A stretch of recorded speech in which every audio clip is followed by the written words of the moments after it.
Bom dia, boa tarde, boa noite, pessoal, tudo certo? Aqui é o professor Fábio, sou professor de Geografia do curso Alternativa A e hoje a gente vai ir para a nossa aula de número 4 do nosso projeto de revisão URGS, que está totalmente aqui, gratuito aqui no YouTube, né? Então fica à vontade para tu olhar todas as aulas que tem aí disponíveis no nosso canal, beleza? Então vamos começar já a nossa aula aí, vamos trocar uma ideia sobre algo, galera, que é super importante para as provas, para a vida de vocês também, né? Quem nunca usou um Waze, quem nunca usou um Google Maps e também para a geografia, né, pessoal? Por quê? A geografia é aquela ciência que se preocupa em representar a Terra, falar sobre a Terra, tratar sobre a Terra. Para isso a gente vai se utilizar da cartografia, que são justamente as formas de representação da Terra que nós temos, ou pelo menos o estudo da forma das representações da Terra, beleza? Então vamos dar-lhe. Galera, para iniciar a nossa aula, vamos olhar esses dois mapas aqui e pensar nessa pergunta que eu coloquei na tela para vocês. Qual dos dois mapas está correto? Ou se tem algum desses mapas que está correto? Ou ainda tu podia pensar, se tem algum desses mapas que está errado? Um está mais certo do que o outro? Ou um está mais errado do que o outro? Vai pensando aí. A minha resposta para essa pergunta é, não tem nenhum mapa mais correto e mais certo do que outro nesses dois que nós estamos vendo. Esses dois mapas são duas formas diferentes de representar a Terra, certo? Então a gente não tem um mapa mais certo ou mais errado.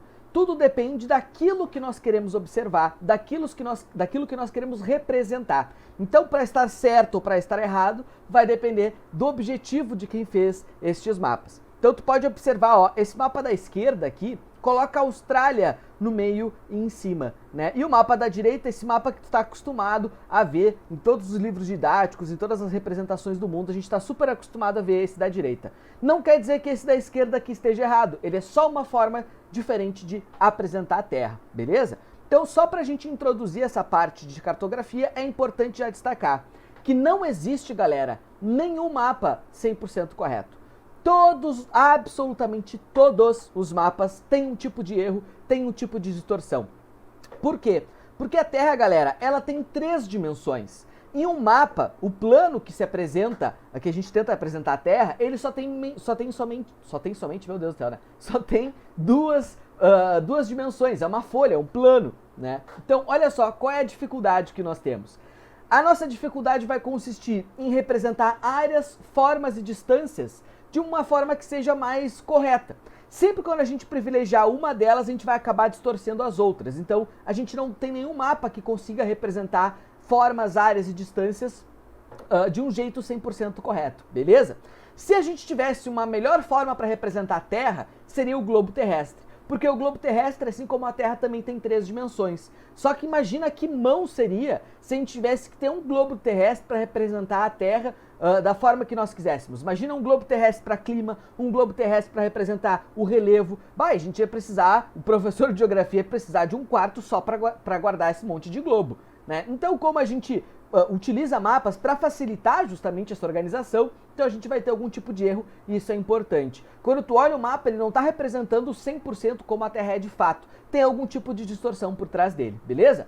Então, para isso, a gente vai começar a falar sobre as projeções cartográficas, que nada mais são que formas de representar a Terra. E aí, como eu falei para vocês, essa segunda frase, todas as projeções cartográficas têm distorções, porque a Terra tem 3 dimensões e o mapa tem 2, beleza? É a mesma coisa que se, não sei se tu já fez isso um dia na tua vida. Aqui no sul a gente chama bergamota, o que vocês conhecem como mexerica, né? Bergamota. Agora, tá começando a ficar frio no inverno aí, experimenta fazer esse teste. Pega uma bergamota, eu fiz muito isso quando era criança. Pegava uma bergamota e tentava descascar ela sem tirar toda a casca dela, assim, sem rasgar a casca, né? Tentava descascar, deixar a casca mais inteira possível. Tenta fazer isso e depois tenta deixar essa casca reta em cima da mesa. Se tu fizer isso, tu vai ver que para deixar a casca reta, tu vai ter que rasgar ela, tu vai ter que dobrar ela. E é esse o problema que nós temos na hora de representar a Terra.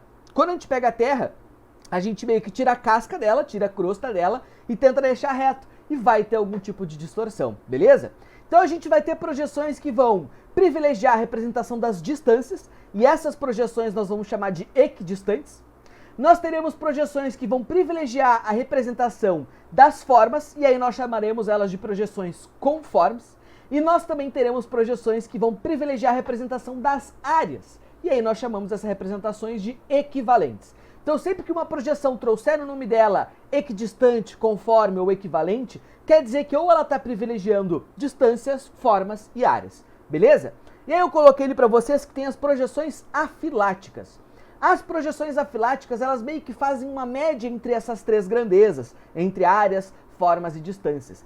Elas fazem uma média para tentar representar a Terra um pouquinho mais próximo do que ela é, sem exagerar tanto em qualquer uma das três, beleza? E essas projeções afiláticas, elas podem não ter um uso, por exemplo, para navegação e tudo mais, mas elas vão ter um uso importantíssimo para fins didáticos. Nós, professores, utilizamos muito mapas afiláticos, né, para representar algumas coisas, porque o nosso objetivo não é navegar, o nosso objetivo às vezes não é comparar a distância, nosso objetivo às vezes não é comparar a área. Então uma projeção afilática para os professores, para fins didáticos, para os livros didáticos, aí sim vale a pena, beleza?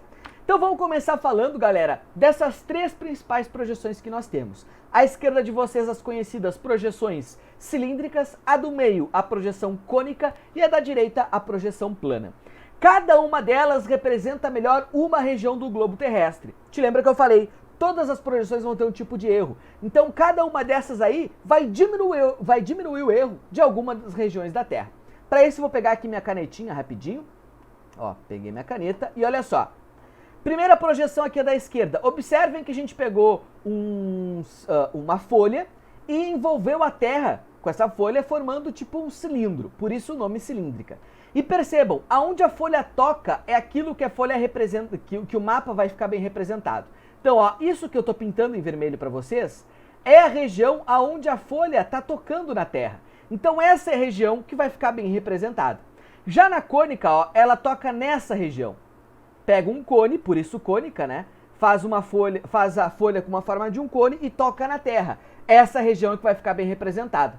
E aí tu também tem a plana, ó. Se é plano, tu pega a folha de uma forma plana, sem dobrar ela, e toca na Terra e tira o xerox da Terra. E aonde ela toca é o que ela representa bem. Então olha só, a gente pode observar que tem uma projeção que representa bem a região próxima à linha do Equador, outra projeção que representa bem a região de média latitude, a região temperada, e outra que está muito utilizada na região polar, beleza? Então são essas as três principais projeções que nós temos que saber. Vamos seguir tocando ficha aqui. Bom, então a projeção plana, começando ali pela mais à da direita, certo? Ela é muito utilizada para representar as regiões de altas latitudes, ou também assim chamadas de regiões polares. Mas a gente pode aplicar essa projeção em cima de qualquer lugar do mundo. Se eu quiser botar essa projeção plana em cima do Brasil, eu posso, sem problema algum, certo? Mas como eu não tenho nenhuma outra projeção daquelas duas que representa bem os polos, então geralmente a gente coloca ela lá nos polos, beleza? E essa projeção ela é sempre lembrada por estar associada à representação, ao símbolo da ONU, o emblema da ONU, que é esse emblema que está aqui embaixo à direita de vocês, onde o meu mouse está em cima. Então o símbolo da ONU se inspira na projeção plana azimutal, ou também chamada de polar, pelo fato dela se aplicar bastante às regiões polares, beleza? Além disso, vale a pena destacar que essa projeção, o centro dela, ou seja, aqui onde eu estou pintando de vermelho agora, fica bem projetado, fica bem representado. Já as bordas, que é onde eu estou fazendo em vermelho agora, as bordas da projeção, ó, vão ficar um pouco mais distorcidas, porque as bordas da projeção não tocam tanto na Terra.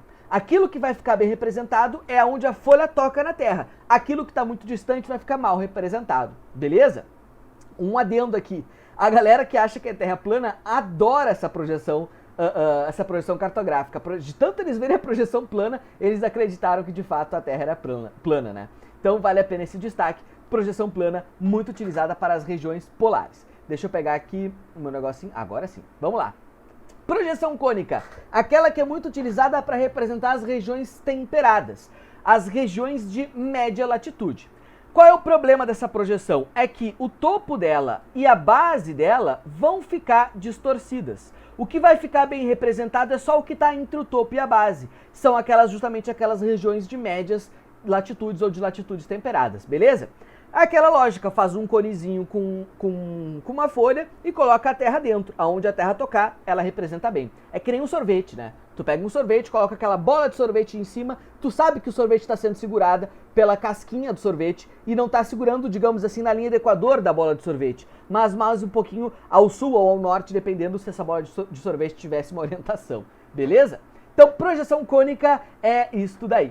Vamos para as principais, galera, que são as projeções cilíndricas. Essas aqui são fundamentais para nós. Porque dentro delas a gente tem duas projeções que são frequentemente cobradas em provas e adoram relacionar elas, beleza? Mas primeiro, vamos entender o que são as projeções cilíndricas. Galera, projeção cilíndrica, o cilindro em volta da Terra, e onde a Terra ela toca vai representar bem, que é justamente a região tropical, a zona tropical, a zona de baixas latitudes, aquelas próximas à linha do Equador. Então o que está perto da linha do Equador fica, ó, muito bom. Mas aquilo que está longe da linha do Equador, aquilo que está muito lá no polo, fica muito distorcido. Ou seja, quanto maior for a latitude, alta latitude são os polos, né? Quanto maior for a latitude, maior vai ser essa distorção. Tranquilo? Então é importante destacar isso. Nesse mapa aqui de baixo, ó, que a gente está vendo, que são os mapas que nós mais estamos acostumados a trabalhar, eles já trazem um tipo de distorção, um tipo de erro. E os polos, as regiões polares, vão ficar muito distorcidas, certo? Então, regiões de alta latitude, região polar muito distorcida. Tranquilo? Bom, mais um adendo sobre essa projeção cartográfica cilíndrica é que em todo o encontro de latitude e longitude formam ângulos de 90 graus. Então, em qualquer lugar do globo que tu vê uma longitude e uma latitude se encontrando, ó, como aqui que eu vou sinalizar para vocês, aqui uma longitude e aqui uma latitude. Elas se encontraram, formou um ângulo de 90 graus. Mesma coisa aqui, uma longitude, meu Deus, não ficou reto, mas vocês estão me entendendo, né? E uma latitude formou ângulo de 90 graus, beleza? Então todos os encontros de latitude e longitude formam ângulos de 90 graus, diferente do que são nas outras aqui, ó. A angulação de latitude e longitude aqui não é 90 graus, né? Pode até ter alguma, sim, mas a maior parte não é de 90 graus. Aqui mesma situação, ó. As longitudes são essas que formam tipo um asterisco aqui no símbolo, no emblema da ONU, né? Essas daqui são as longitudes e as latitudes formam uma circunferência, também não formam um ângulo de 90 graus. Então se tu achou um mapa que latitude e longitude formou ângulo de 90 graus, com certeza é uma projeção cilíndrica, beleza? Mas aí tem que ser todos os encontros. Vamos dar então. Como eu falei para vocês, dentro da projeção cilíndrica, nós temos duas projeções que comumente eles nos cobram em prova e é importante a gente saber diferenciar uma da outra. A primeira delas que a gente vai falar é essa que está embaixo de mim aqui agora, que é a mais antiga de todas e que infelizmente a gente utiliza, ó, há muito tempo. Essa projeção, galera, é a projeção conforme de Mercator, projeção cilíndrica conforme de Mercator. Conforme, te lembra lá no início da aula, conforme formas, ou seja, essa projeção ela representa bem as formas. As formas dos continentes estão bem desenhadas, a forma dos continentes estão bem representadas, certo? Porém, as áreas vão estar alteradas, distorce muito as áreas. E aí é aquela mesma lógica, quanto mais próximo do polo tiver, mais distorcido a área vai estar. Por exemplo, ó, vou assinalar para vocês aqui a Groenlândia. Essa ilhazinha aqui, galera, ela tem 1/4 do tamanho do nosso país. Ela tem 1/4 do tamanho do Brasil. Vocês olhando esse mapa, vocês não acreditam em mim, porque parece que essa ilha, inclusive, ela é maior do que o Brasil. Mas é justamente porque essa projeção ela tem esse problema. Ela erra muito nas áreas. E assim como ela erra nas áreas, então se a gente comparar a área da Groenlândia com a área do Brasil, não vão estar equivalentes. Elas vão estar equivocadas. Então a Groenlândia aí fica muito maior. Não só a Groenlândia, né? Aqui a própria Rússia fica muito grande, a Europa fica muito grande. Inclusive tem um site aí na internet chamado True Size, que seria tipo o tamanho verdadeiro. E aí tu pode comparar os tamanhos verdadeiros dos países, de fato, né? O tamanho verdadeiro deles comparados a essas projeções que distorcem essas áreas. True Size, se não me engano é o nome do site. Vou pedir pra galera da edição colocar no link de repente do YouTube aí pra tu dar uma olhadinha e fazer essas comparações. Tu vai ver que tu vai enxergar o mundo de uma forma muito diferente do que tu tá acostumado a ver. Infelizmente, a gente utilizou tanto esse mapa que parece que a Groenlândia, que a Europa é muito grande e nós não somos tão grandes assim. Nós, América Latina, né? América, que é de onde a gente tá falando, onde eu, pelo menos, né, estou falando, beleza? E agora tu pensa comigo, o quanto que isso pode influenciar, pessoal, na nossa visão de mundo, na nossa percepção de mundo e também na nossa percepção social, né? O quanto que isso pode desvalorizar a nossa visão de mundo. Então, só um adendo para vocês. Agora o contexto histórico dessa projeção, galera. Essa projeção ela foi criada lá no século XVI por Gerhard Mercator. E essa projeção ela foi criada durante o período das grandes navegações. Então, o principal uso para essa projeção era navegar. E o Gerhard Mercator ele saiu da Europa. E ele botou o que no centro em cima? Justamente a Europa. Se eu fosse fazer esse mapa hoje em dia, eu colocaria a América no centro em cima. Porque eu venho da América. Eu sou da América e para mim a América é importante, certo? Então para ele a Europa era importante, que ele colocou, tanto que ele colocou ela no centro. E esse mapa ficou conhecido como mapa eurocêntrico. Um mapa que mostra uma visão eurocêntrica do mundo, beleza? E não quer dizer que essa visão é uma visão errada ou é uma visão correta. Só é uma visão diferente, por exemplo, como o seu Peters tinha. O Peters, ele tem uma projeção cilíndrica equivalente, certo? Equivalente é aquela que representa bem as áreas. Só que como a gente falou, se representar uma coisa bem, vai acabar errando na outra. Então se ele representa bem a área, ele acaba distorcendo um pouco as formas, certo? Então olha só, vamos comparar no mapa que está aqui embaixo de mim, a Groenlândia, que agora está do tamanho que de fato ela tem que estar, se a gente comparar ela com o Brasil, que está do tamanho também que tem que estar se a gente comparar nessas duas áreas. Agora sim parece que a Groenlândia tem 1/4 do tamanho do Brasil. E aí essa é a minha dica. Se aparecerem dois mapas e pedirem perguntando para vocês se uma é de Mercator ou outra é de Peters, olha para a Groenlândia e olha para o Brasil. Se a Groenlândia estiver muito maior que o Brasil, é Mercator. Agora, se a Groenlândia estiver menor que o Brasil, bem pequenininha como está aí nesse mapa, aí sim é o Peters ou o Peters, né?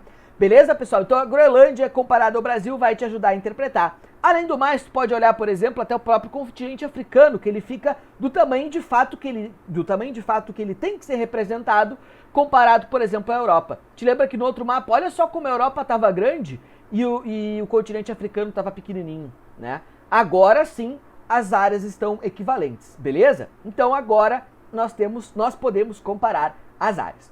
Galera, esse mapa ele foi criado no contexto da Guerra Fria, no momento que estava se passando por um processo de descolonização na África e na Ásia principalmente. Foi na Conferência de Bandung que esse mapa foi resgatado e foi colocado em pauta como um mapa que representasse a visão do terceiro mundo.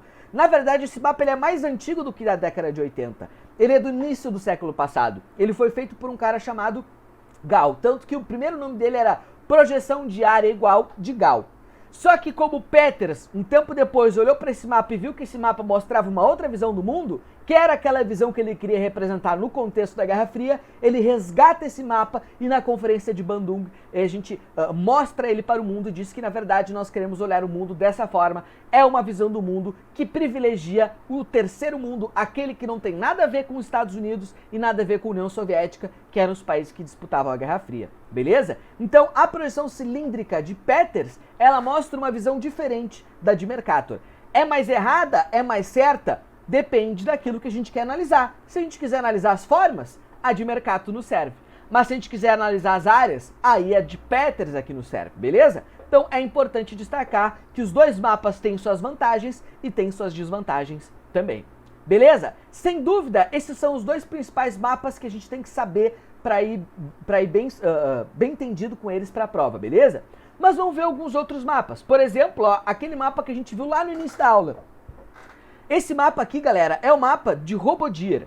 Esse mapa aqui, ele mostra pra nós, ó, a Austrália no centro em cima. Não quer dizer que a Austrália que esse mapa é verdadeiro ou é errado, né? Que é melhor ou pior do que outro. Ele só é uma forma diferente da gente representar o mundo, beleza? Então, mapa de Robodir. Se tu for olhar, ó, ele também utiliza a projeção de Peters. Se tu for olhar, comparar aqui, se bem que a Groenlândia, ela tá cortada ao meio, né? Mas se tu for olhar aqui tá a Groenlândia, ó. A Groenlândia, galera, ela tá de um tamanho menor que o Brasil. Então ele se utilizou da projeção de Peters, só que ele inverteu, colocou agora o sul para cima. Tá errado? Isso, o sul então agora fica continua para baixo, o norte aqui tá para cima? Não. Agora o sul aqui tá para cima e o norte tá para baixo. Se o mapa virou, a rosa dos ventos vira junto. Se a América do Sul tá para cima, se a Austrália tá para cima, isso não deixa de ser o sul. O sul então vai estar colocado para cima. Infelizmente, aquilo que eu tinha falado, Usualmente a gente utiliza o mapa de Mercator como uma convenção, colocando a Europa para cima e o norte para cima também. Então a gente sempre utilizou o norte para cima, poderíamos, quem sabe, começar a utilizar o sul para cima, de repente, colocar a gente no lugar que nós merecemos, certo? Então, projeção de RoboDeer, essa é a projeção que a gurizada lá na Austrália costuma utilizar. E olha como o mundo dá voltas, quer dizer, o mundo não dá voltas, ele capota, né? Olha só, Austrália no centro em cima. E olha quem é que tá na direita embaixo, ó, pessoal, escanteada ali, ó. A Europa agora tá ali na direita embaixo. E tu te lembra como é que tá no mapa que a gente costuma ver? Quem tá no centro é justamente, ó, aqui, vou pegar, justamente a Europa no centro em cima e a Austrália no canto na direita. Então, demos uma virada aí, eles deram essa virada. Essa é uma projeção, a projeção de Robinson, se quiser anotar aí, projeção afilática. Essa daí faz uma média entre áreas, formas e distâncias. É utilizada para fins didáticos. Não é à toa que nos livros didáticos a gente também vê muito dessa projeção. Professor, essa é uma projeção eurocêntrica? Também pode ser considerada, a Europa ainda está no centro em cima. A gente poderia colocar outro país, outra região no centro em cima. Infelizmente, ainda utilizamos a Europa no centro em cima, beleza? Então a projeção de Robinson, projeção afilática. Tu pode ver, ó, se a gente comparar, por exemplo, a Groenlândia, aqui a Groenlândia ela tá grande, mas ela não tá maior que o Brasil. Ela não tá 4 vezes menor que o Brasil, mas mesmo assim ela não tá maior que o Brasil, já é alguma coisa. Então essa projeção, ela diminui a distorção, mas também não acerta nenhuma delas, beleza? Então tá. Essa projeção, galera, foi lançada no final de 2018 e ela foi feita através de origamis, da técnica de origamis, olha que loucura. Essa projeção é de um cara chamado Hajime Narukawa, ele é um arquiteto, tá vivo ainda, né? Ele é um arquiteto e ele fez essa projeção através da técnica dos origamis. E ele chegou nesse mapa aqui. Ele é muito estranho para nós, né? Mas esse mapa ele faz uma boa relação de distâncias e de formas. Olha a Groenlândia aqui, por exemplo, e olha o Brasilzão aqui. De fato, parece que agora cabem 4 Groenlândias no Brasil. Então, a área está bem representada. A forma está um pouquinho distorcida, mas mesmo assim, está melhor do que na projeção de Peters, por exemplo, como a gente tinha olhado antes, beleza? E olha só, o nome do cara, Hajime Narukawa, ele é provavelmente da Ásia, com esse nome, ele é japonês. E olha só o que está no centro em cima, o Japão, né? Nada mais digno do que um japonês colocar o seu próprio país no centro em cima, assim como um australiano e assim como nós brasileiros também podemos começar a fazer a partir de agora, não é mesmo? Então, projeção de Hajime Narukawa, essa é uma projeção feita através da técnica dos origamis, certo? Uma projeção bem recente, é uma atualidade, vale a pena destacar ela para nós. Bom, para começar a encaminhar a finalização da nossa aula, galera, eu queria destacar com vocês as chamadas anamorfoses. Elas não são bem uma projeção cartográfica, tá? Elas são um gráfico em forma de mapa, na verdade. A definição de uma anamorfose seria um gráfico, né, que representa dados através da distorção intencional das áreas e das formas. Então a gente pega um mapa e distorce as áreas e as formas dele para mostrar algum dado. Então, por exemplo, aqui ó, eu trouxe algumas anamorfoses do Brasil, para mostrar a presença da agricultura familiar no Brasil nas diferentes regiões. A gente pode olhar aqui o Nordeste, que está pintado em roxo, em tons de rosa e roxo, né? Aqui, que dá pra gente ver nesse mapa da esquerda, ele está grande. Então quer dizer o quê? Que no Nordeste tem muita agricultura familiar. Já o Centro-Oeste, que está em tons de vermelho, ó, ele tá pequenininho. Quer dizer o quê? Que tem pouca agricultura familiar no Centro-Oeste. Agora, se a gente olhar a população, olha como o Sudeste, que está em tons de amarelo, fica inchado, justamente porque é a região mais populosa do nosso país, né? Produção agrícola, olha como o Centro-Oeste cresceu agora aqui. Então quer dizer o quê? Bom, se eles têm uma alta produção agrícola e não é produção familiar, então deve ser o local do agronegócio. Então a gente pode fazer essas inferências através da análise de uma anamorfose. Então a anamorfose, ela ajuda a interpretar alguns dados que a geografia se propõe a estudar e ela distorce áreas e formas justamente para isso. Vou mostrar um outro exemplo de anamorfose. Por exemplo, essa anamorfose nos mostra a população. Então os países que estão muito inchados, os países que estão muito grandes, é aqueles que têm as maiores populações do mundo, como é o caso da Índia, né, como é o caso da China, os dois países mais populosos. Depois a gente ainda vai ter a Indonésia, tem Estados Unidos, né, tem o próprio Brasil, que hoje em dia é sexto colocado, tem a Nigéria, né, temos o Paquistão, que nos passou recentemente. Então a gente tem vários países muito grandes. Então aí, os países, quanto maior eles estiverem representados, mais gente tem vivendo nele, ou seja, eles são muito populosos, beleza?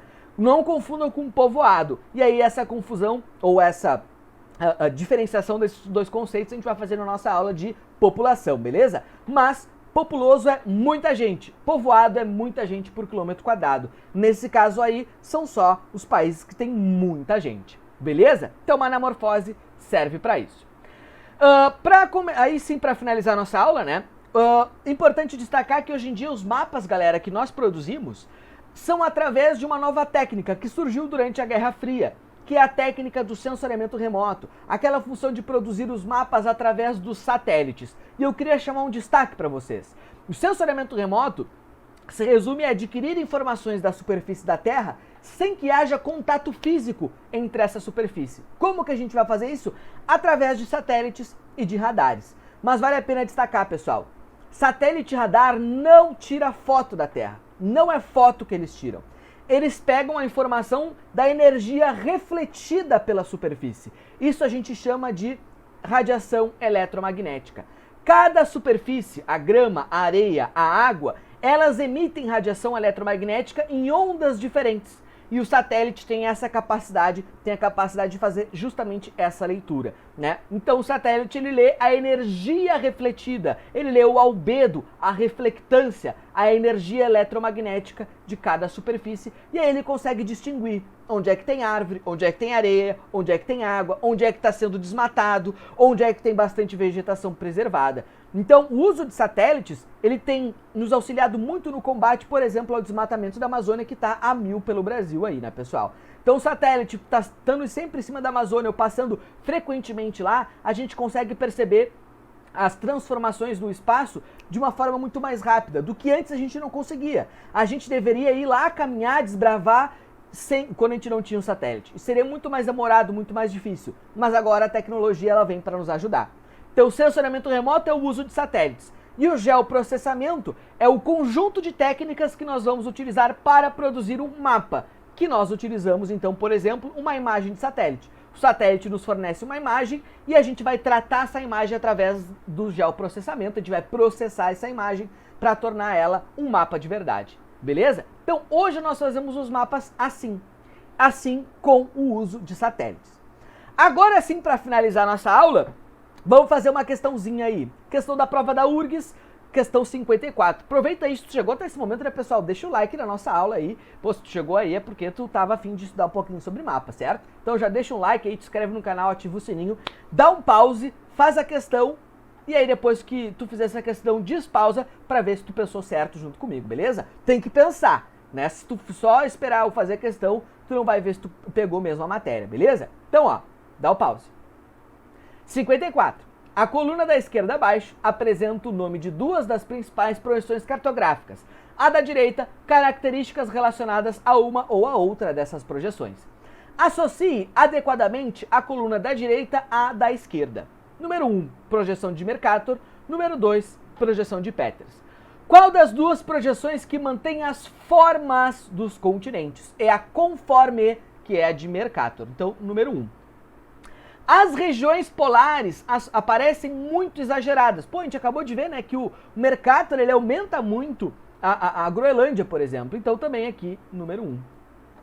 Dá destaque ao mundo subdesenvolvido. Te lembra? Mundo subdesenvolvido, a visão do terceiro mundo, é a de Peters, número 2. É excelente para a navegação. A de Mercator foi criada no período das grandes navegações, então ela foi muito utilizada para isso. Então, número 1. E aí, a sequência correta do preenchimento dos parênteses de cima para baixo é... Então tem que ser 1, 1, 2, 1. 1, 1, 2... Ó, letra B, 1, 1, 2, 1. Beleza, pessoal? Questãozinha, então, para resumir um pouco do que a gente trabalhou hoje, tocando nos principais tópicos. Tranquilo? Agradeço vocês, então, de terem chegado até aqui. Se tu chegou até aqui, como eu tinha dito, acabei de dizer, dá aquele like, te inscreve no canal, valoriza o nosso trabalho. Valeu mesmo, pessoal. Até uma próxima. Muito obrigado. Grande abraço.